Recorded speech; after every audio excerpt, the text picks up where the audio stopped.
But first of all, in this lecture this morning, we're going to look at the acid-alkaline balance. What is the acid-alkaline balance? The acid-alkaline balance is on the pH scale. What does pH mean? pH means potential hydrogen. Because when you dissolve acid in a solution, it gives off hydrogen ions. So when you test how acid a solution is, you're actually testing how many hydrogen ions are in the solution. So let's have a look at this acid-alkaline scale, because every body fluid has a reading on the pH scale. Up this end is the acid, and the reading is 0. And up the other end we've got alkaline, and the reading is 14. And in the middle we've got neutral. Neutral has a reading of 7. Most water should be neutral, neither acid nor alkaline. Blood has a reading on the pH scale. The reading of blood is between 7.35 and 7.4. All blood is within that scale, because if blood pH goes up to 8, the person will go into a coma and die of alkalosis. If blood pH drops down to 7.22, the person will go into a coma and die of acidosis. So as you can see, there cannot be much variation there.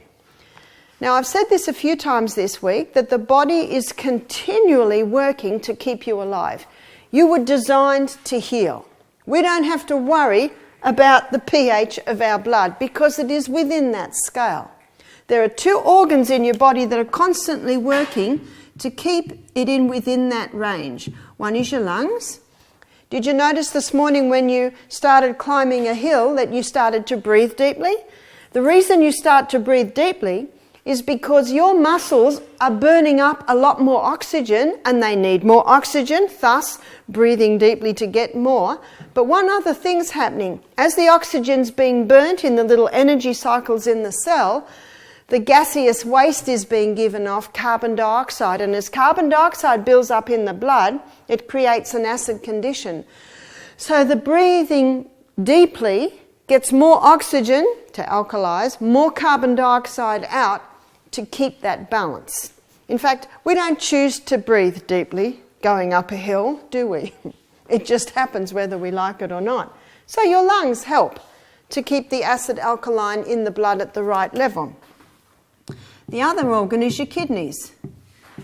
And your kidneys balance the acid-alkaline in your blood in quite a fascinating way. Let me show you. This is the little Bowman's capsule. We drew it the other day, the little filtering unit.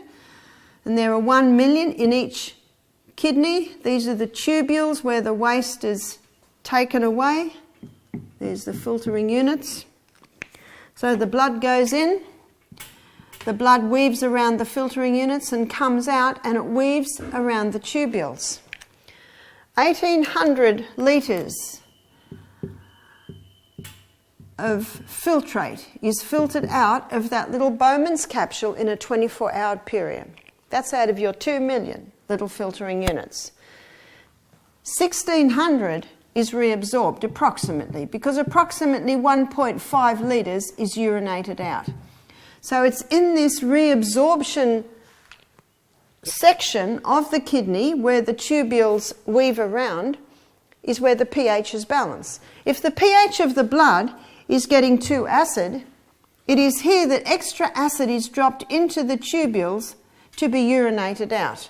But if the pH of the blood is going too alkaline, then the blood will pull extra acid out of the tubules and back into the blood. And in that way, the kidneys are constantly monitoring the pH of the blood. So you don't have to worry about the pH of your blood. It is in this reabsorption section where pH is balanced. It's in the reabsorption section of the kidneys that blood pressure is balanced, that water and salt is balanced in the body. So the kidneys are an amazing organ. They're not only filtering the blood, but they have a lot to do with what's called homeostasis, or keeping the precision balance in the body fluids. So we don't have to worry, as I mentioned previously, about the pH of our blood, because these 2 organs are constantly balancing the pH of the blood. The pH of the blood cannot change, as you can see, but the pH of the cell can change. The pH of the cell should be approximately 6.5. That's very slightly acid. Why is that? The most acidic substance you can get is sulfuric acid. On the scale of speed, sulfuric acid travels at the speed of light. The most alkaline mineral that you can get is calcium. And on the scale of speed, calcium does not even move. The hydroponic gardener, he's constantly testing the pH of the water that his plants grow in. Because if the pH of the water goes too acid, the roots burn. If the pH of the water goes too alkaline, then the farmer doesn't get the speed of uptake of minerals out of the water and into the plant. You see, it's dependent on speed. The gardener's always testing his soil, and he aims for a pH of 6.4. We looked on Monday. We come from dust, we go back to dust. We're dust. It's interesting that the pH of the cell and the soil are very similar. Slightly acid, so you get the speed of uptake of the minerals. Here is the cell. Sorry, here's the cell. And this is the little energy cycle in the cell. And the glucose goes in, and there are 1, 2, 3, 4, 5, 6, 7, 8, 9, 10, approximately chemical reactions before the energy comes out. If the pH of the cell goes too acid, those chemical reactions are too fast. If the pH of the cell goes too alkaline, the little chemical reactions are too slow. So you see, the precision balance of the pH is very important, because those chemical reactions are happening by the millions as we sit and stand here. Coca-Cola, where does it stand? 2.6, way down here. It's a killer. Now let me give you an illustration here of how this can affect the body. I don't know about you, but some of my family, some of my friends are breaking every law every day. They're not breathing fresh air. Maybe they've got some old pillows. Maybe one guy, I said, I'm trying to find out why I see this fungus in your blood, this big yeast presence. And I was going through everything and I couldn't. He'd not had antibiotics recently. I couldn't find out where. And I said, what about your bedroom? He said, oh, my bedroom. He said, often there's black mould on the ceiling. Oh, what's this man breathing in all night? He's not getting any pure air in that bedroom. Be very careful you don't have a lot of mulch breaking down outside your bedroom window, because that breakdown can cause it to come in the window where you're breathing all night. So pure air. If someone's not getting pure air, it can create an acid condition. Sunshine. A lot of people aren't getting enough sunshine. Not many people today are getting too much. Temperance, all the no list bring about an acid condition, as we'll see in a minute. Too much sleep, not enough sleep, create an acid condition. Aerobic exercise 4 hours a day, that would create a lot of lactic acid, creating an acid condition, but most people don't exercise enough. And so lactic acid's building up, creating an acid condition. This is a lovely illustration. I had a guest here. She was 14, beautiful artist, and she drew my pictures. She drew a nice illustration of your very alkaline forming foods, and we're going to have a look at that in a minute. Acid forming foods create an acid condition. Water alkalizes. I haven't met anyone that drinks too much water. Yet to meet that person.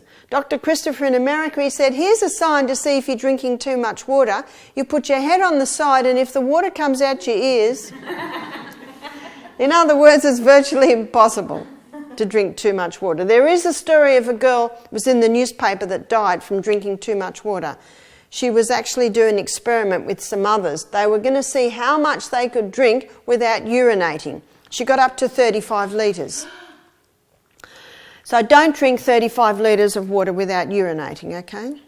In other words, it has to be extreme.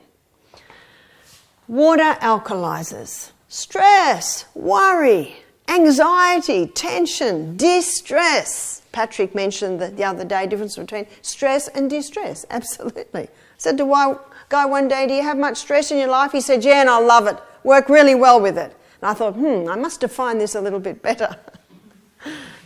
He got to the point where he got all his staff. He said, if you guys can finish this by lunch, you're home.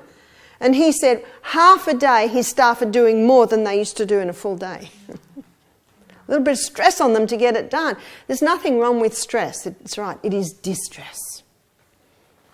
Creates an acid condition. Some of my family and friends are breaking every law every day. Lungs and kidneys are battling to try and keep the pH of the blood going well, as it should be. And then, oh no, can of Coke goes in. Or a cup of coffee with 3 teaspoons of sugar, fairly equal. Lungs and kidneys were already being challenged. The scales are tipped. Blood pH starts to drop, 7.35, 7.34. Alarm bells go off. The last resort buffer system is called on. Calcium phosphate is pulled out of the bones into the blood in a form it should not really be in the blood, but it's a crisis. We're trying to save the life. Blood pH immediately starts to balance, 7.34, 7.35, we're safe, but at a cost. We now have this calcium phosphate floating through the blood in a crystal form. What's the body going to do with it? It'll settle on the bone as bone spurs. If you say to the doctor, what's this bone spur? Where's it from? He'll say it's a calcium deposit, which is right. What's the next question? Why has the body put it on my bone and not in my bone? And because doctors don't study nutrition, a lot of them are unaware that it's because of what I was just telling you. Some of my friends are doctors and they know a lot about nutrition, but they've done their own research. A friend of mine told me recently, she said, they're starting to put a little bit more nutrition into the doctor's 7-year med course. I said, great. Because they take the Hippocratical oath, but you know what Hippocrates said? Let food be your medicine and medicine be your food. I think a lot are being challenged because the medication's not doing it, as we all know. What else happens? Bone spurs get built up. And you all now know how to get rid of a bone spur, don't you? Castor oil compresses. Little by little, it'll break it down. I've got some good news. It'll never break your bone down. You see, herbs are synergistic. They work with the needs of the human body. And a bone spur is an unnatural formation. It can settle in the joints as gout, as arthritis. It can settle in the kidneys, contributing to kidney stones, gallbladder, contributing to gallstones. It can contribute to build up on the arterial walls. It can contribute to glaucomas, cataracts. Now, if glaucomas, cataracts aren't too advanced, and even if they're advanced, this is worth a try, 1 drop of castor oil in each eye before the person goes to bed can actually break down those deposits. Worth a go, isn't it? Got nothing to lose. Will not hurt your eyes. Remember, castor oil penetrates very deep and it cleanses and breaks up those unnatural formations. Won't happen overnight, but little by little they certainly can. I think that what I have just told you is a very good illustration of Newton's third law of motion. To every action, there is an equal and an opposite reaction. The Coke created a very acid condition. That's the action. The reaction from the body is to pull the calcium out, to negate it, and then we've got the results of that. I read in an old book one day, and I'll share this sentence with you because I think it says it so well about Newton's third law of motion. This law never ceases to act as nature's equalizer, setting in motion compensatory forces to remedy every imbalance. Isn't that the true cause of disease? The body reacting to an action. It's the law of action and reaction. But what affects the pH probably more than anything else is the food that we eat. Let's have a look at the effect of the food that we eat. I'm going to make a list of alkaline forming foods and I'm going to make a list of acid forming foods. The most alkaline forming food is the lemon. And you might say, lemon is acid. You're right. You test the lemon, it is acid. Acid where it should be, in the stomach where that should be acid. Because only in an acid environment can those enzymes work that break down your protein.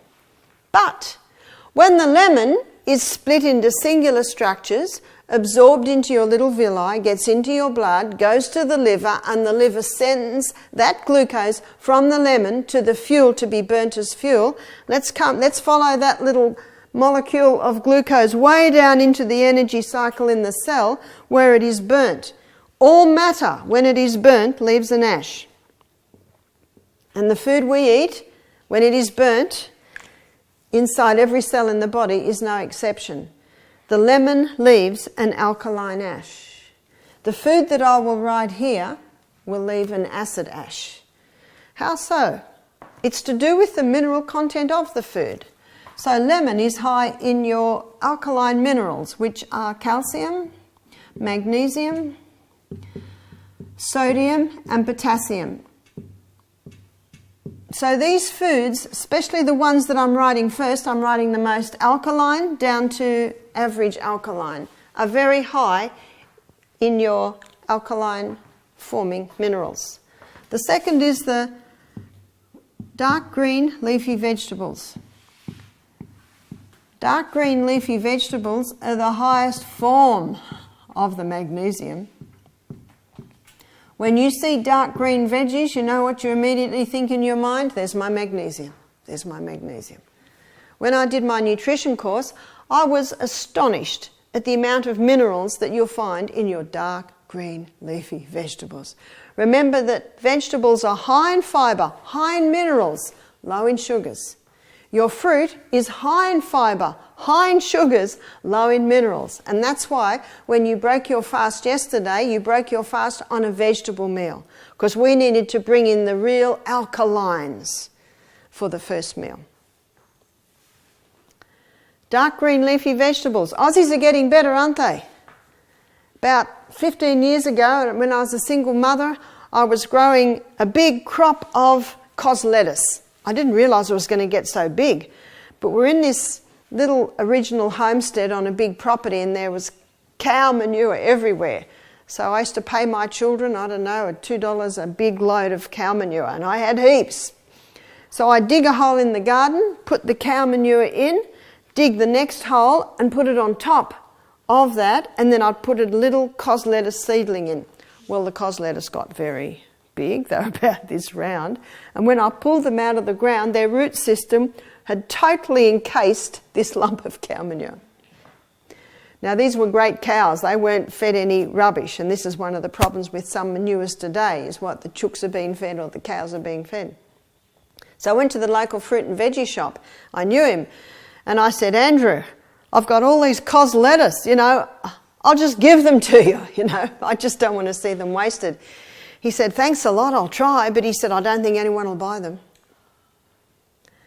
He put them out the front of the shop at something like 80 cents a lettuce.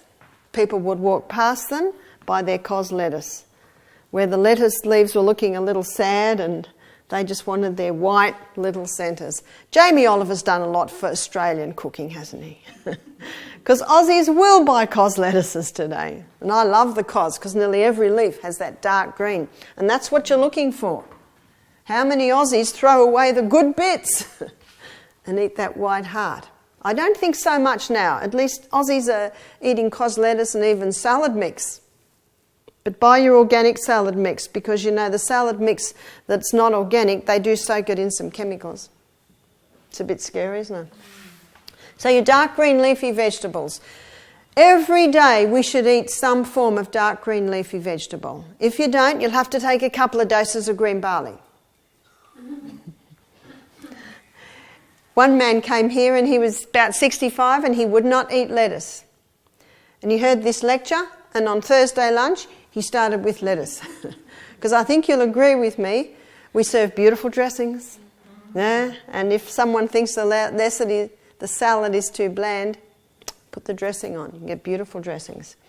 My daughter works in an Italian restaurant, and when she was working in the little cafe part a few years ago, she said her boss's mother-in-law would bring in buckets of green leafy every morning. Wonderful way to increase your green leafy: Italian parsley, curly leaf parsley, oregano, basil. It's autumn now, and it felt like autumn this morning, didn't it? We're early March now, This is the time to put your rocket and your coriander seedlings in. They're your winter greens. Don't put your basil in now, the frost will kill it. We're still eating basil. We've got a beautiful basil plant that we've been using to make the pestos that we had yesterday. What a nice way to eat dark green leafy vegetables as pesto, eh? And one day we didn't have any of the herbs, and I was in the shop and I bought what I thought was coriander, and it was Italian parsley. Well, we just made the pesto on that. Put a little bit of dried basil in, and that was just as nice. I haven't met anyone who doesn't like the pesto. And you see, yesterday we served pesto with the cannelloni beans. That makes a yummy packed lunch. And there's boosting your protein levels by putting it with the beans. All vegetables have an alkaline effect.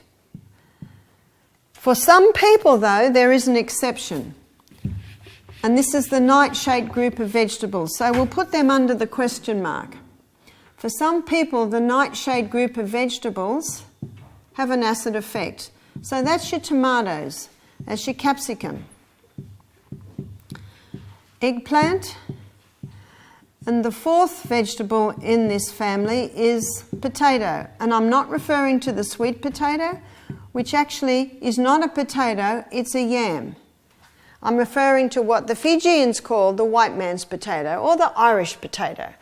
All of these vegetables are part of the nightshade family. And it appears that if someone has an inflammatory condition in their body and they eat the nightshades, it increases the inflammation. Dr. Norman Chilvers, he wrote a book called The Chilvers Diet, and the whole book's basically on the nightshades. And he shows how eliminating the nightshades when someone has, say, arthritis, can help to heal from arthritis. We had a couple come here a few weeks ago, or it was probably a couple of months ago now, and they were from Adelaide. And they were in their late 60s, they both had arthritis, both aches and pains were coming, they booked themselves into aged care. And a friend gave them my DVDs and they heard about the nightshades, the lifestyle. So they thought, what have we got to lose? The lady stopped the nightshades, they started exercising, drinking more water, having a light evening meal, stopped the coffees and the teas, both lost 10 kilos. The lady said all her arthritic pains went and the joints started to go down. They got a new lease on life. They said, what are we doing in this old folks' home? So they got in their car and decided to have a bit of a holiday. And halfway around their holiday, they stopped in here and did a week here. And this lady, you could not take the smile off her face. She said, I'm so excited. I thought my life was going into the latter, slower years of life. She said, I feel better now than I even felt in my 50s. You see, there is a formula, and if you abide by the formula, you will get the results. She said, do you think I could start eating some of the nightshades? I'm not sure, I said. Who will tell her? Her body will tell her. Absolutely right. One lady conquered her arthritis, started eating this, and in 1 week it was all back. I said, well, maybe the body's saying half a tomato 3 times a week. Maybe the body's... You see this? No one can tell you what your body can tell you. When my mother was 51, she died a cripple in a wheelchair with rheumatoid arthritis. So I know I have some strong inherited tendencies there. But remember, genetics loads the gun, but it is lifestyle that pulls the trigger. My body says to me, I can have a little organic tomato. I've never been able to eat it. In the last 6 months, I can. Have you ever heard of someone getting healthier as they get older? It's possible. Capsicum, my body says, don't even think about it. How does my body tell me that? It repeats on me all afternoon, and I actually feel a little ill. One lady said, I can eat red capsicum, but not green. I love to hear stories about what people's bodies are telling them. How many people eat it and then throw down the Mylanta, the antacids? Doesn't make any sense, does it? But I'm not criticising. Many people do that through ignorance. They know no better. Eggplant. Myself, I might eat a little eggplant once a week. Potato, I have a little potato most days. My husband has about 5 times the potatoes that I have. He's obviously not got a problem with the nightshade. So can you see, this is for you to play with. This is something you play with. The fine tuning is yours. One lady said, but I love that food. I said, how much do you love your arthritis? That's not forever, as this lady discovered. Something happens when you cook tomatoes. When you cook tomatoes with olive oil, and I think you'll agree with me, it's the nicest oil to go with the tomato. When you cook tomato with olive oil, something's released that is not available in the raw tomato. It is a potent antioxidant called lycopene. Raw tomato will deliver what cooked tomato won't, and cooked tomato will deliver what raw tomato won't. I don't believe in an all-raw diet, and I don't believe in an all-cooked diet. I think we should be having half-half. A lady rang me recently and she said, Barbara, I've got terrible irritable bowel. I had it 10 years ago, but I have been managing it. She's about mid-40s. I said, tell me what you're eating. She said, I'm having a big fruit salad for breakfast and the seeds. I said, I think you should stop the raw. She said, stop the raw? I said, just think of this. You just think of the lining of your gastrointestinal tract. What is raw carrot like when it hits it compared to soft carrot hitting it? She said, I never thought of that. I said, what are you having for lunch? I'm having a huge salad. I said, stop the salad. Just have cooked vegetables for lunch. Anyway, she was a bit hesitant because she had it in her mind she must have raw. I said, raw's very important, but you're in a crisis and it's just for a period of time to settle down that stomach. I said, have slippery on before every meal and just have some gentle cooked food. She emailed me a week later, wow! She said, I'm totally over it. She said, I never ever connected the raw food with the irritation. Now, I believe most people eat too much cooked food and not enough raw. All raw is extreme, all cooked extreme.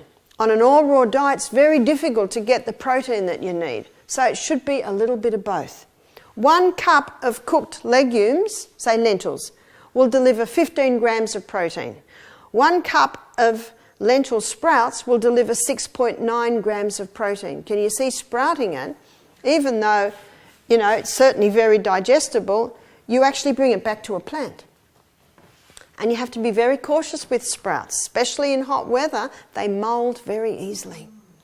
So if you do the sprouts, they really should be kept in the fridge. So a little bit of cooked and a little bit of raw is very, very important. I myself aim for about 50-50.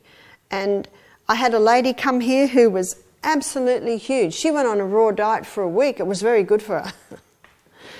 But some people can't handle that much raw diet for a week. For someone who is a little underweight, they have to be very cautious of the all raw. Lady rang me from New Zealand. She's got breast cancer. She's conquering breast cancer. And she's been managing it very well for about 6 years now. She's very tall and very slim. And she'll be in her 70s now. She said, Barbara, I've been reading up on raw diet. I think I'm going to give it a go. And I said, be very cautious because you are just right on the weight. Any more and she would be underweight. I said, it's possible that you'll lose weight and you'll lose energy and you won't be able to get your protein. Should I hear what you're saying? But I've been reading more on it and it sounds fantastic. You know when you can read a spiel and you think this is it? She emailed me a month later. She said, I've lost a lot of weight. She said, I've just got no energy. So we had to come in quickly with protein powders every meal and try and build her up again. Whereas the lady who was about 120 kilos, she went very well on the all-raw diet for a period of time. So sometimes you'll do things to the body just for a period of time because of a certain condition. That's where you use it like medicine. So how do you know what you are? If you love this food, if it sits well with you, if you don't have arthritis, I'll say you get a tick. It's like the lady that said, I love that food. I said, how much do you love your arthritis? So not forever. My daughter Julia works she manages basically an Italian restaurant. She's hoping and praying she doesn't have my genes because she eats and cooks and this food all the time. Well, I was 30 when I gave birth to her and I was actually going pretty good by then. I'd stopped the marijuana, stopped the alcohol, stopped the tea, stopped the coffee. Maybe I gave her a better gene pool. Isn't that interesting? It's what you do to your body before you give or before you conceive that has a lot to do with the gene pool that you give your children.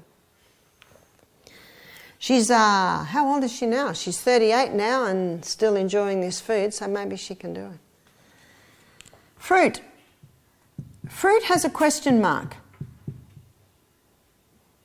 One lady said, fruit's good. I said, fruit's fantastic. But for some people, they need to go easy on the fruit.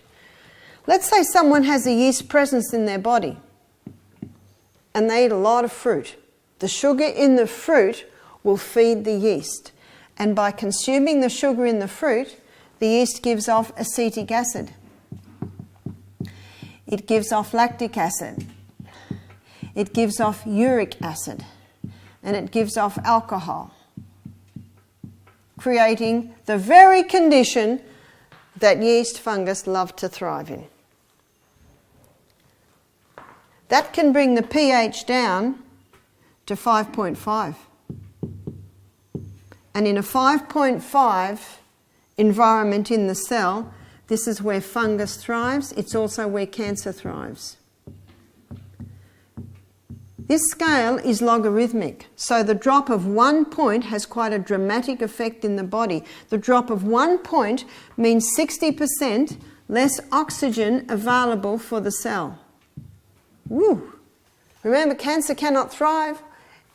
Cancer cannot live in the presence of oxygen.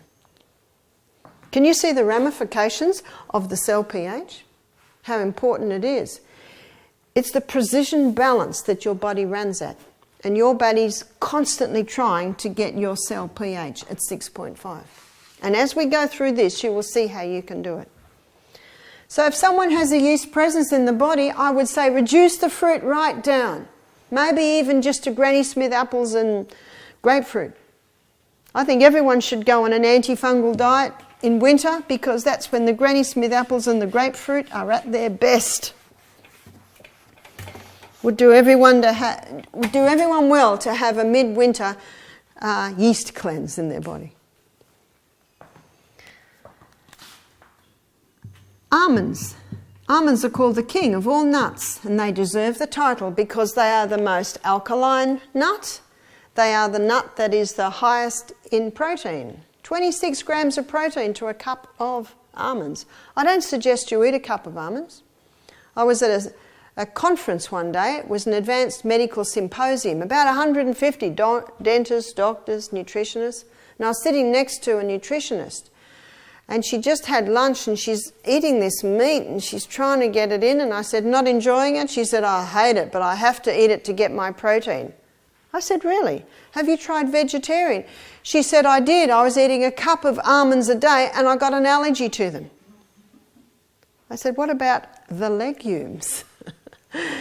So in this advanced medical symposium, I'm writing down a program for this nutritionist of how she could do it on a vegetarian diet. So almonds are great, but don't overdo them. They are also very high in calcium. They're also very high in iron. On my website, barbhealth.com.au, you can download an article called What Shall I Feed My Baby? And in that article, it talks about 4 different milks you can give the baby if the baby can't take the breast milk. And one of them is almond milk. And I met a lady one day who gave her baby almond milk. The other nut is Brazil.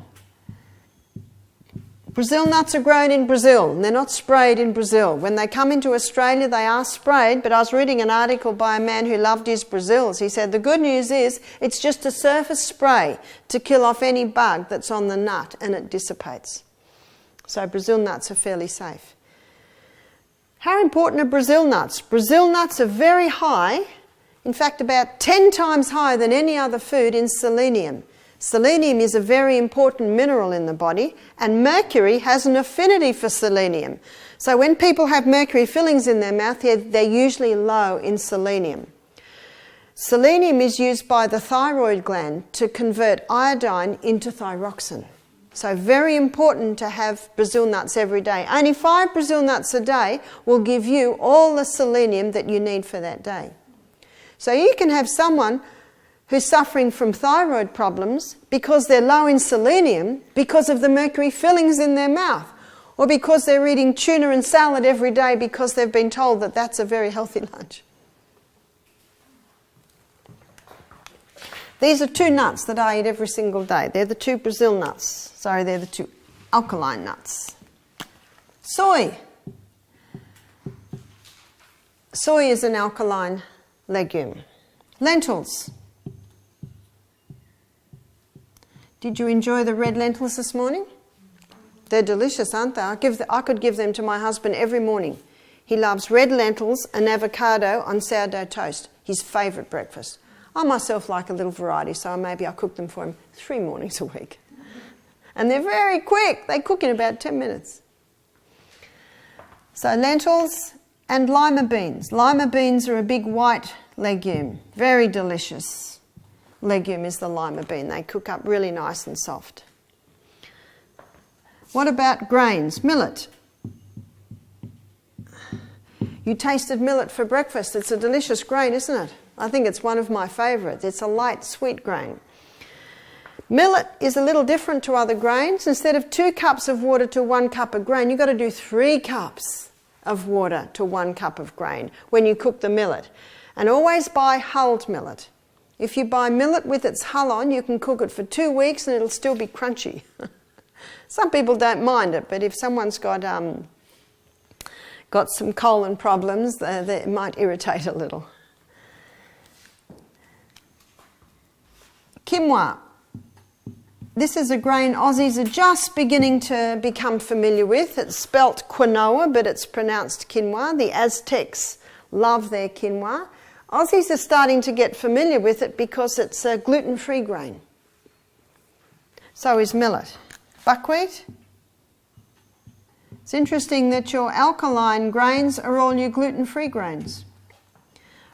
The Russians and the Polish love their buckwheat. A lot of Aussies don't because it's a little bit strong, but a very nice way to get used to buckwheat is to buy buckwheat pancake mix from your health food shop. Makes a nice pancake. Spelt. One lady said to me, "How do you spell spelt?" That's how you spell spelt. Some say spelt is what wheat used to be. I don't know. I cannot confirm that. I was talking to a Polish lady one day. She said, "Oh, we've been eating spelt for centuries." Spelt is very similar to wheat. Spelt does have gluten, but it is a less complex protein structure. Let me show you. This is the protein structure of wheat. Very complex protein structure. So there's wheat. You see the gluten part of the wheat is the protein part of the wheat. This is the gluten or the protein part of spelt. It is less complex. It's quite simple.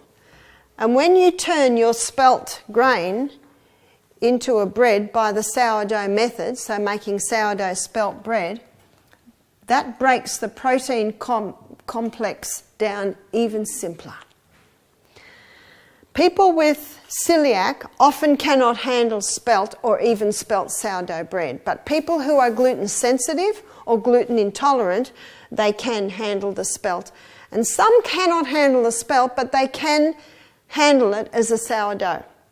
And that's why, because a sourdough bread contains microorganisms, wild yeast and Lactobacillus acidophilus. It's the wild yeast that breaks down the protein structure in the grain, and it is the Lactobacillus that consumes the waste from the breakdown from the yeast.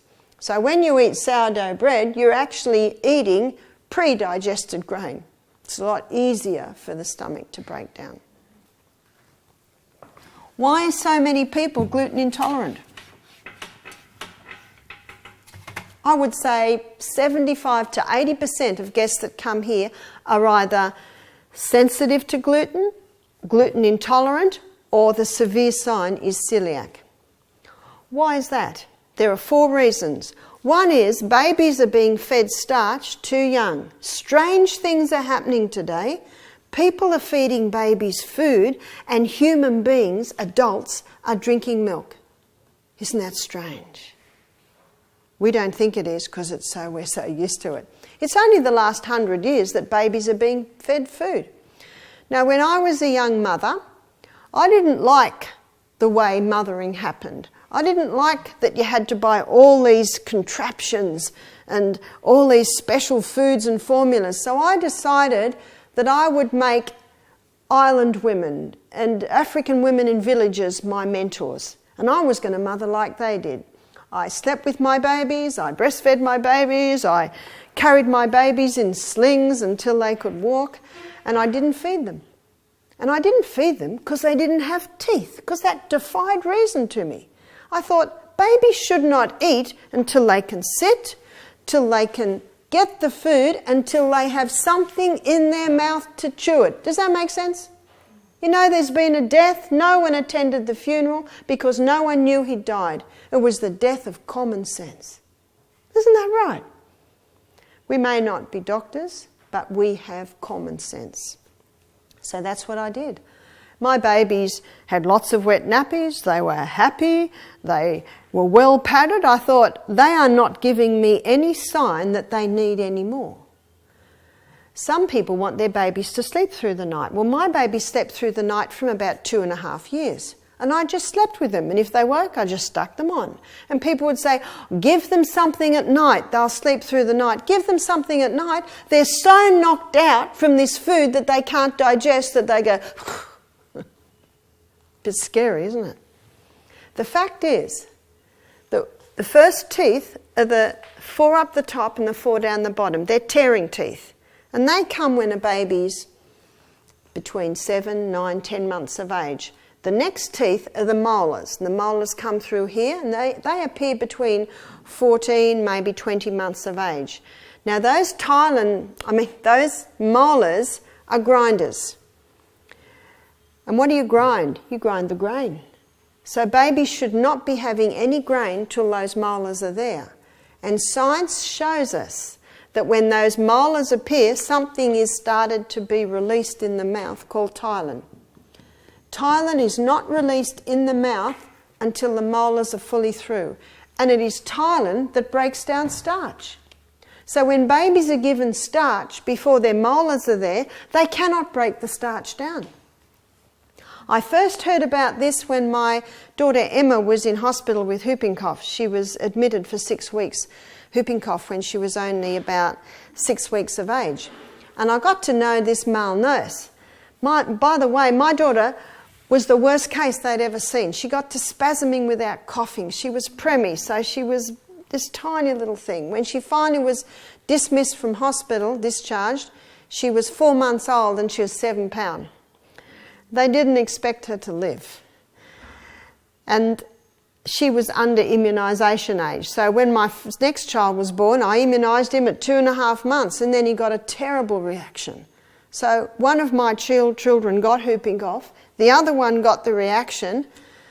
What I know now, I don't advise immunisation at all, because if the body's designed to heal itself, it doesn't need that. But in hospital, my baby got so sick, one day one of the male nurses came through and he saw her arm waving. And this surprised him because Emma just lay there. The only time she moved is if she was coughing. And he went up to her and she's bright blue and she's just spasming. And he immediately pushed the buzzer and gave her mouth to mouth, and it saved her life. Now I got to know this male nurse quite well, and he was in charge of the malabsorption syndrome ward in Camperdown Children's Hospital. He said that ward is full of babies who are fed starch before they've even got teeth. Starch before they've got the molars with the Alkaline.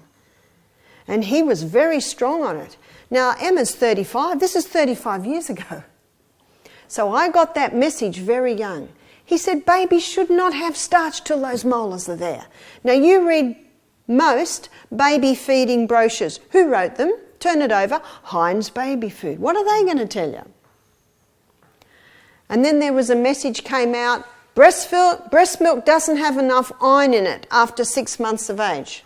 Only the first 6 months does breast milk have enough iron in it. So you've got to feed the baby food after 6 months of age. And so I read this article in an ABA, Australian Breastfeeding Association article, where they got all these babies and they gave them the exact amount of iron as a supplement that was in the breast milk at the first 6 months. They all got diarrhoea. You see, God didn't make a mistake, hey? And that's the beauty of breast milk.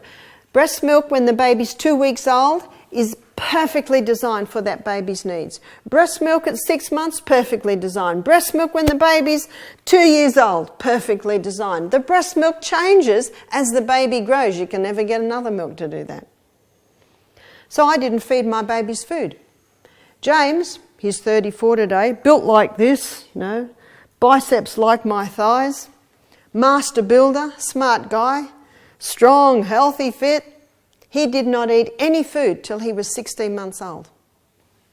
My daughter Emma, she did the same with her babies. She had twins, running round, this tall, running round, little toddlers, and they'd never even tasted food. You'd never hear that, do you? She said, one's got the teeth, the other hasn't. I'm not going to give it to one until the other's got their teeth. And it certainly didn't hurt these little girls. Breast milk is perfect. And the baby should be the guide. When the baby can sit, when the baby can feed itself, when the baby has a good set of teeth to be able to chew the food. Does that make sense? Makes total sense.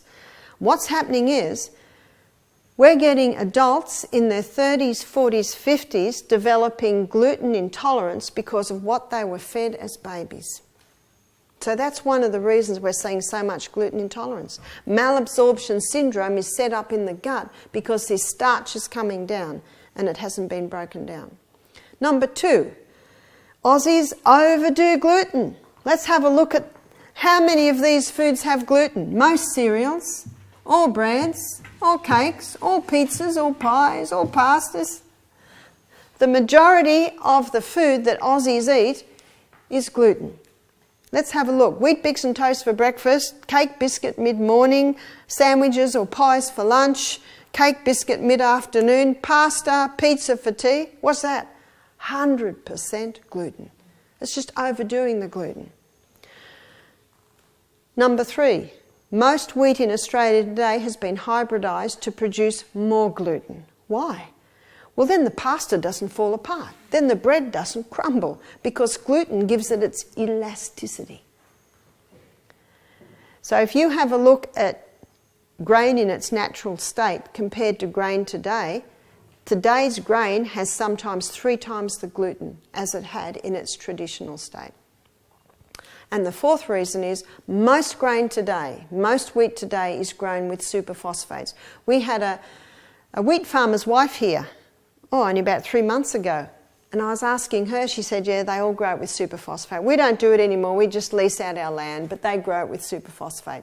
Superphosphate produces show ponies of vegetables, of grains, look good, but it doesn't have the minerals. Too much phosphorus, which is an acid-forming mineral.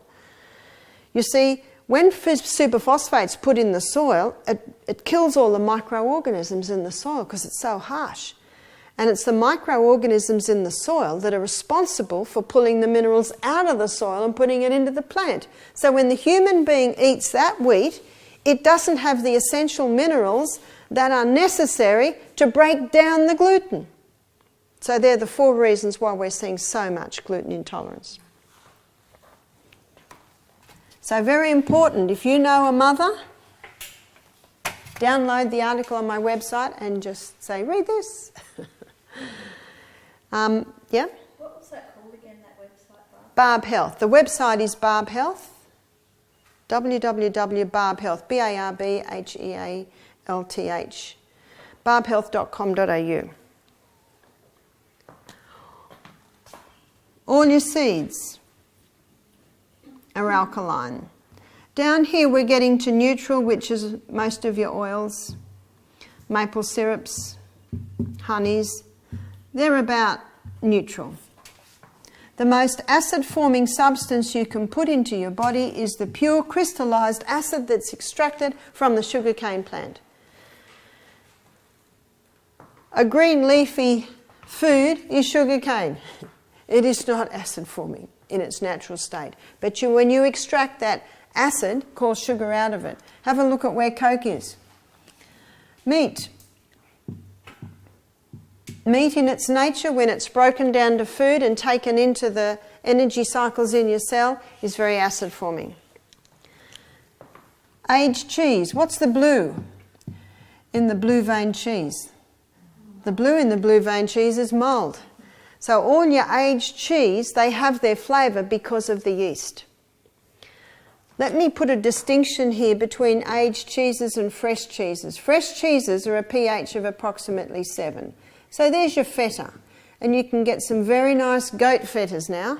When I went down to Tassie to visit my daughter, she gets this goat feta in a little glass jar with oil and herbs, and it's very nice.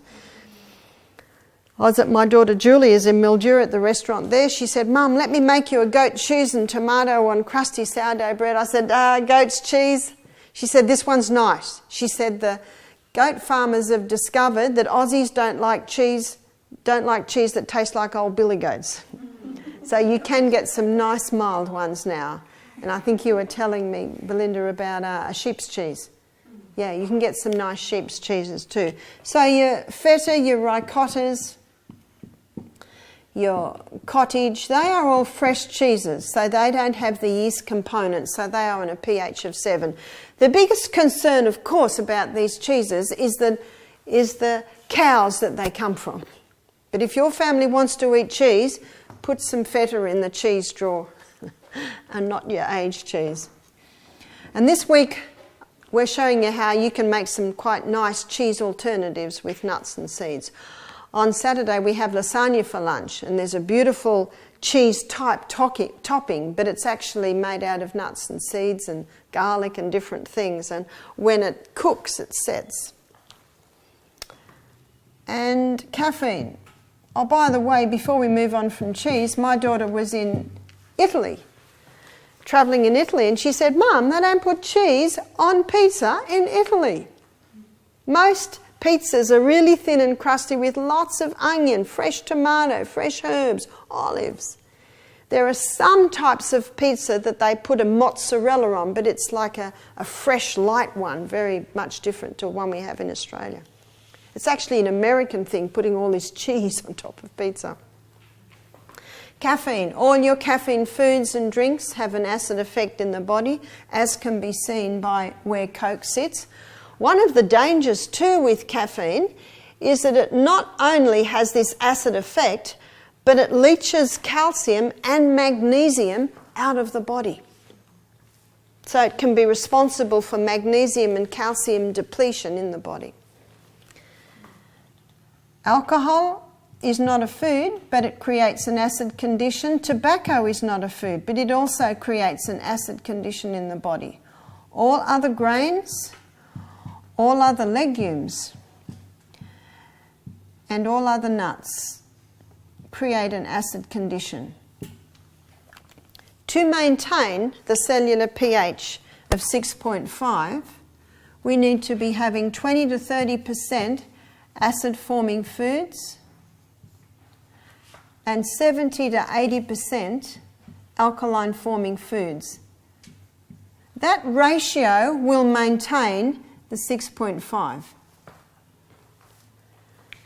And I'm sure you're not surprised to hear me say that 20 to 30% should come from this little section here. But sadly, the sick vegetarians that I meet, have you met some sick vegetarians? I've met some very sick vegetarians, and I find that they're eating here. And that is creating this high carbohydrate diet that has all the corresponding problems we've been talking about. The diabetes, the weight gain, high carbohydrate, high sugar, feeding the cancer. Overworking the pancreas, more cholesterol's made. What would most Aussies' ratio be? 90%, 10%?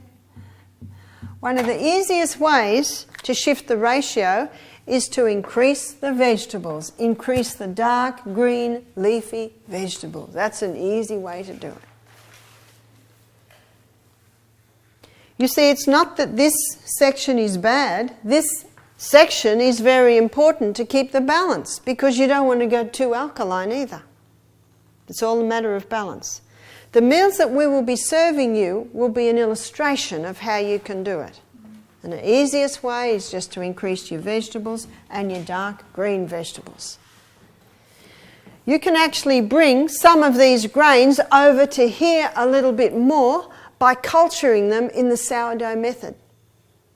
So when you eat sourdough spelt bread, well, it's already some alkalizing, but it'll shift it up to more alkaline. You can get sourdough wheat bread, sourdough rye bread, sourdough spelt bread. It's just the process by which the bread is made and rises.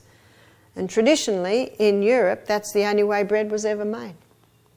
The yeast bread that we get in Australia today, they've hybridised the yeast. They've extracted that yeast strain because they want it to rise in half an hour. It actually causes the grain to explode, whereas the sourdough process, it actually causes the grain to blossom like a flower.